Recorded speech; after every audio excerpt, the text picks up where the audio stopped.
కష్టాలతో ఇబ్బంది పడుతున్నారా? శత్రుబాధలు, భూ వ్యవహారాలు, అధికార సమస్యలు తొలగించి అదృష్టాన్నిచ్చే దేవత వారాహి అమ్మవారు. వారాహి నవరాత్రులు జూన్ 25 నుంచి జూలై 4వ తేదీ వరకు జరుగుతాయి. అందువల్ల విశేషంగా భక్తుల కోసం మహాశివుని పరమ పావన పుణ్యక్షేత్రమైన అరుణాచలంలో సూర్యలింగం దగ్గర నిత్యాగ్ని ఆశ్రమంలో వారాహి హోమం నిర్వహిస్తున్నారు. ఇందులో పాల్గొనాలి అనుకునే భక్తులు డిస్క్రిప్షన్ లో ఉన్న లింక్ ద్వారా లేదా స్క్రోల్ అవుతున్న నెంబర్ కి కాల్ చేసి మరిన్ని వివరాలు తెలుసుకోవచ్చు. వారాహి మహా హోమంలో పాల్గొన్న వారికి ప్రసాదం కొరియర్ చేయబడును.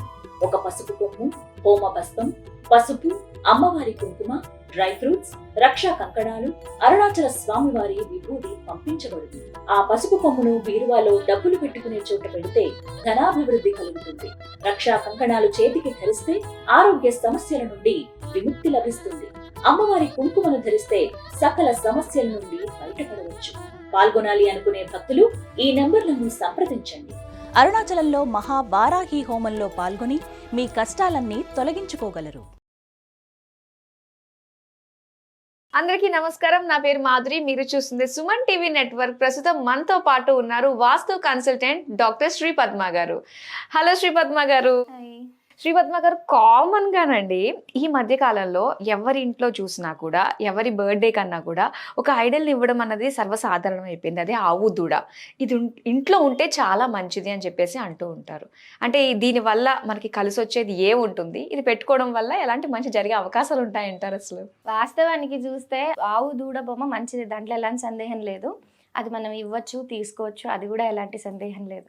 కానీ అసలు ఇప్పుడున్నటువంటి పరిస్థితి ప్రకారంగా చూస్తే మనం అసలు ఆవుల్ని పెంచుకోవాలి. అసలు ఆవుల్ని పెంచుకునే పరిస్థితే లేకుండా ఉంది మనకి.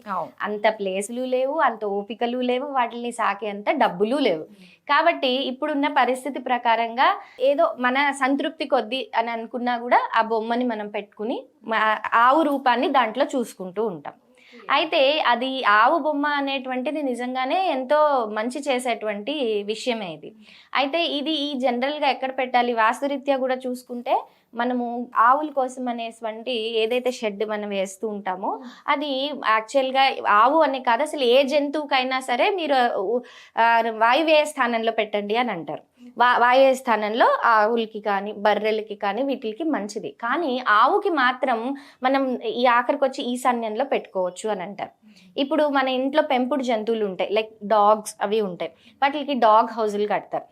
ఆ డాగ్ హౌజులు ఎక్కడ కట్టాలి? వాయువ్య స్థానంలో కట్టాలి. అంటే ఉత్తరంగా, అంటే ఆ డాగ్ హౌస్ ఉత్తరం నుంచి దాని ఓపెనింగ్ అనేటువంటిది ఉండాలి. అంటే డాగ్ ఉత్తరం వైపు నుంచి రావాలి డాగ్ హౌస్లోకి. అలా దానికి కొన్ని నియమాలు అనేటువంటి ఉంటాయి.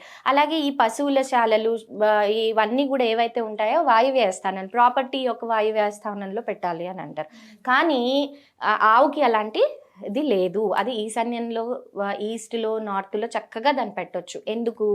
గోవు నుంచి వచ్చేటువంటి ప్రతి పదార్థము చాలా పవిత్రమైనటువంటిది. అంటే గోమూత్రం కావచ్చు, ఇవన్నీ కూడా అసలు ఆవు అనగానే మనకు ఒక పవిత్రత అనేటువంటిది వచ్చేస్తుంది. అదే మరి డాగ్స్ని అక్కడ ఎందుకు పెట్టకూడదు? ఎందుకు అని అంటే అక్కడ డాగ్స్ని పెట్టడం వల్ల, అంటే జనరల్గా మనం డాగ్ని తెచ్చుకున్నాము, ఆ చిన్న పప్పీస్ని తెచ్చుకుంటాం, వాటికి పాటీ ట్రైనింగ్ అవ్వవు. సో అవంతా మొత్తం పార్ట్ చేసేస్తూ ఉంటాయి. అంటే దాని కనుక మనం నార్త్లో కానీ, నార్త్ ఈస్ట్లో కానీ, ఈస్ట్లో కానీ పెట్టడం వల్ల ఏమవుతుంది? అక్కడ వాస్తు దోషాలు అనేటువంటివి వస్తాయి. ఎందుకంటే ఆ ప్రదేశాల్లో టాయిలెట్లు కానీ ఇలాంటి చర్యలు ఏది కూడా జరగకూడదు. కానీ మరి గోశాల కానీ ఆవుల్ని కానీ ఎందుకు పెట్టమన్నారు? ఎందుకంటే అది పవిత్రమైంది కాబట్టి అక్కడ అది పెట్టడం వల్ల ఇంకా మనకి ప్లస్ పాయింట్ అవుతుంది. సో ఇదేంటి ఆవుల పరంగా మనం చూసుకుంటే, ఇప్పుడు మనం ఆవుల్ని తెచ్చుకునే పరిస్థితుల్లో లేము. కాబట్టి ఇప్పుడు ఆవుల్ని మనం ఎక్కడ పెట్టుకోవాలి? మన ఇంటి యొక్క తూర్పు, ఉత్తరం లేదా ఈశాన్య భాగంలో ఎక్కడైనా సరే, ముఖ్యంగా ఈశాన్యంలో పెడితే చాలా మంచిది. అది ఎలా ఉండాలి? ఆవు ఇలా దాని పక్కన దానికి దూడ ఉంటుంది, ఆ దూడ వైపు తిరిగి ఇలా ఉండాలి. ఉత్తి సింగిల్ ఆవుని ఎప్పుడు పెట్టకూడదు, ఆవుతో పాటు దూడ కంపల్సరీ ఉండాలి. ఇప్పుడు దూడల్లో కూడా మనకి మేల్ ఫీమేల్ ఉంటుంది. కోడి దూడ, లేగదూడ ఇస్ ఫీమేల్. సో ఇప్పుడు ఎప్పుడు మనకేంటి, చిన్న చిన్న బొమ్మలు కాబట్టి మనం అది ఐడెంటిఫై చేయలేము, కష్టము. కాకపోతే వాస్తవానికి లేగదూడ కనుక అంటే ఫీమేల్ ఇది ఉంటే చాలా బాగుంటుంది అని అర్థం అనమాట. అయితే అది ఐడెంటిఫికేషన్ ప్రాబ్లం కాబట్టి ఇన్ బై డిఫాల్ట్ అది మనం అక్కడ పెట్టుకుందాము, ఆవు దూడ కొంతమంది చిన్ని కృష్ణుడిని కూడా దాంతో పాటు కలిపి పెడుతూ ఉంటారు. అయితే ఈ ఐడల్స్ లో మనకి చాలా మంచిది ఏది అని అంటే గోల్డెన్ కలర్ ఉన్నది. ఇప్పుడు మనం ఈశాన్యంలో కానీ, ఉత్తరంలో కానీ, తూర్పులో కానీ పెట్టమన్నాం. దీంట్లో చాలా మంచి కలర్ ఏంటి, గోల్డెన్ కలర్. అండ్ ఎందుకంటే ఇప్పుడు మనకి చాలా రకాల మెటీరియల్స్ లో కూడా మనకి ఇవి దొరుకుతూ ఉంటాయి. మార్బుల్లో దొరుకుతాయి, అలాగే బ్రాస్ లో దొరుకుతాయి, ఇత్తడిలో, రాగిలో, పాలరాతిలో, సో ఇలాంటివన్నీ దొరుకుతుంటాయి. సో వీటిలన్నిటిలోకి కూడా ఇత్తడి దొరకగలిగితే చాలా మంచిది. ఎందుకంటే అది ఒరిజినల్ గా కూడా మనకు ఒక గోల్డెన్ షేడ్ అనేది వస్తుంది. లేదా ఒక గోల్డెన్ షేడ్ ఉన్నది మట్టిదైతే కూడా మంచిదే. మట్టి అని పేరుతో ప్లాస్టర్ ఆఫ్ ప్యారిస్ చేస్తున్నారు, అలా కాదు, ఒరిజినల్ మట్టితో చేసిందైనా సరే మంచిదే. ఇప్పుడు మనకు అందరికీ తెలిసిందే, ఆవు అంటే సకల దేవతలు ఆవులో నిక్షిప్తమై ఉంటారు అని. మెయిన్ గా మనము ఎప్పుడు కూడా ఏంటి, అక్కడ వెనుక భాగం పృష్ఠ భాగంలో లక్ష్మీదేవి ఉంటుంది అనేటువంటి ఇది ఉంది. అయితే మనకి అది లక్ష్మీ పరంగా మనం దాన్ని అంటే లక్ష్మీదేవి మన ఇంట్లో ఎప్పుడు అలా స్థిరంగా ఉంటుంది ఈ బొమ్మ ఉంటే అని నమ్ముతారనమాట. అయితే ఇంకొంతమంది ఏం చేస్తారు, ఈ ఆవు దూడ బొమ్మని దేవుడి గదిలో కూడా పెట్టుకుంటారు. అంటే తూర్పు, ఉత్తర, ఈశాన్య భాగాలే కాకుండా మనం చక్కగా దేవుడి గదిలో పెట్టుకుంటే రోజు పూజ చేసుకోవచ్చు, ముక్కోటి దేవతలకి పూజ చేసినట్టు ఉంటుందనే ఉద్దేశంతో కూడా పెట్టుకుంటారు, తప్పులేదు, పెట్టుకోవచ్చు.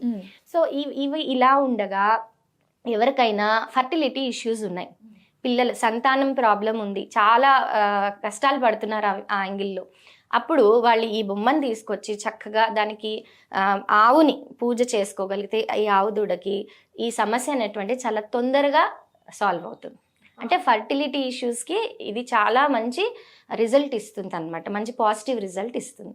అసలు వాస్తవానికి ఫర్టిలిటీ ప్రాబ్లమ్స్కి ఉన్న వాళ్ళు కానీ, లేదంటే సంతానం పరంగా సమస్యలు ఉన్న వాళ్ళు కానీ ఎప్పుడు కూడా ఈ గోశాలలకు వెళ్ళి ఆవుని కనుక దానికి సేవ చేసుకోగలిగితే, పూజ చేసుకోగలిగితే, పూజ అంటే ఫస్ట్ మనకి ఏమొస్తుంది, ఇంత బొట్టు పెట్టేసి కెమికల్తో ఉన్నటువంటి రంగులతో ఉన్నటువంటి బొట్టు పెట్టేసి బంతిపూలు అదేమో తినేస్తూ ఉంటుంది ఆ బంతిపూలు, అలా కాదు, అది పూజ కాదు. దానికి సేవ చేయండి, దానికి ఏదైనా గ్రాసం పెట్టండి, దాన్ని తినటానికి పెట్టండి, దానికి అలాగే ఏదైనా దానికి స్నానం చేయించడం దగ్గర నుండి దాని గోశాల శుభ్రపరచటము, దానికి సంబంధించిన సేవలన్నీ చేయండి. అలా కొంతకాలం చేయటం వల్ల ప్రాబ్లమ్స్ అనేటువంటిది సాల్వ్ అవుతుంది. అయితే ఇవన్నీ అందరి వల్ల కావు, ఇవందరూ చేయలేరు, అంటే వాళ్ళ పరిస్థితుల అనుసారం వాళ్ళు చేయలేరు.